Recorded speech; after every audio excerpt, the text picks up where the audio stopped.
point I want to emphasize through reading the 3 sections that I did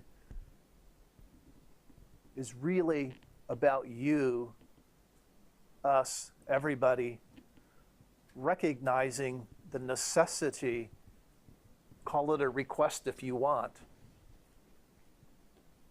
to stop abusing the world, to stop rejecting it as not worthy of your love. Now, when I use the word world, I'm also talking about the people of the world.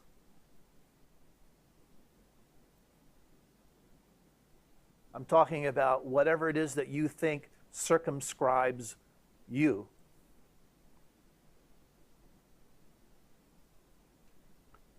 You can call it the environment if you want to. You can call it the universe if you want to.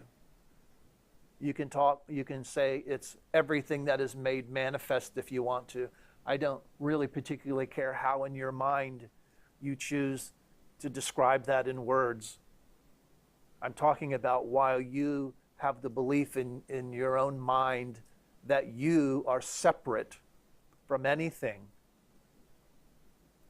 that the solution to that is your love.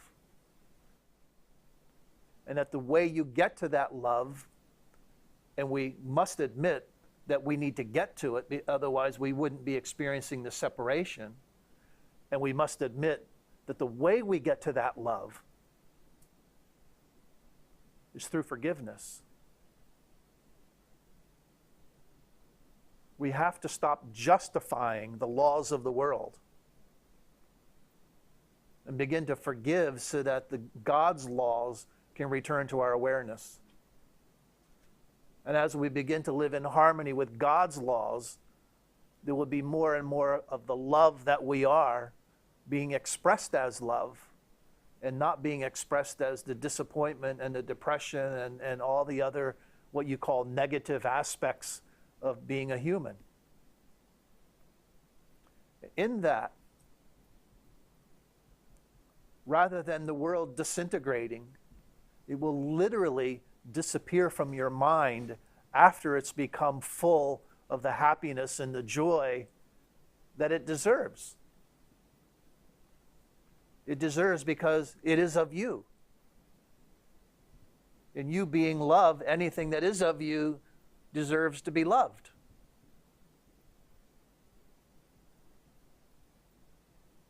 But loved because it is a natural expression of you, not because there is something in it that you will get out of it that will make you more you. You are already fully what God created you to be. You're not going to be more. You're not going to evolve to be something that you're not already.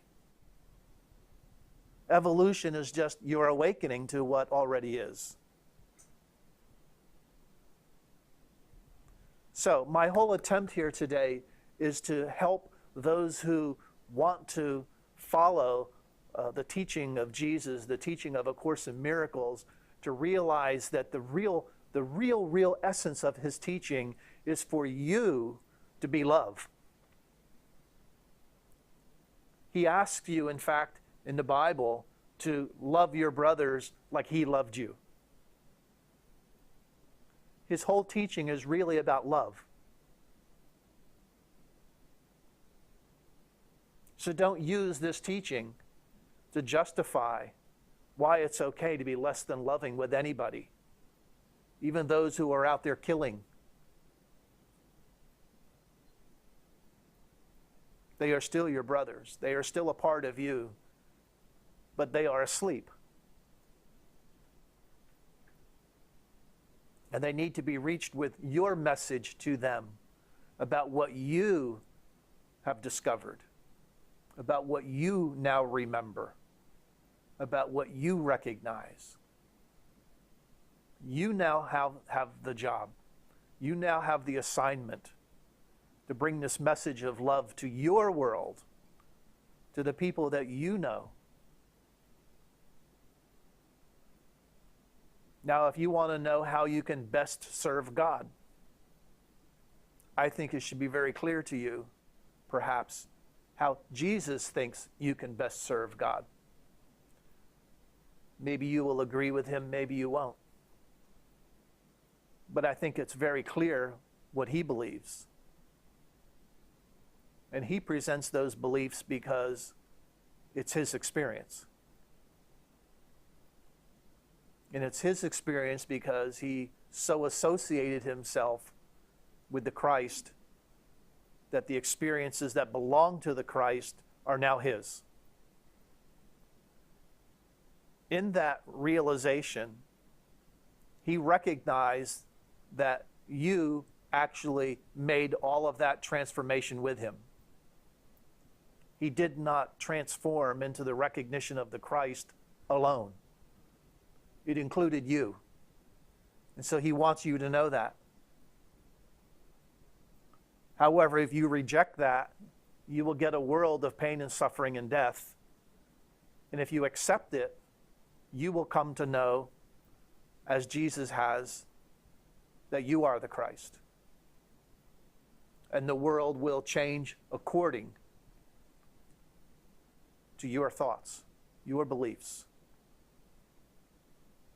That's the real essence of A Course in Miracles. That's the real essence of what Jesus wants to share with this world.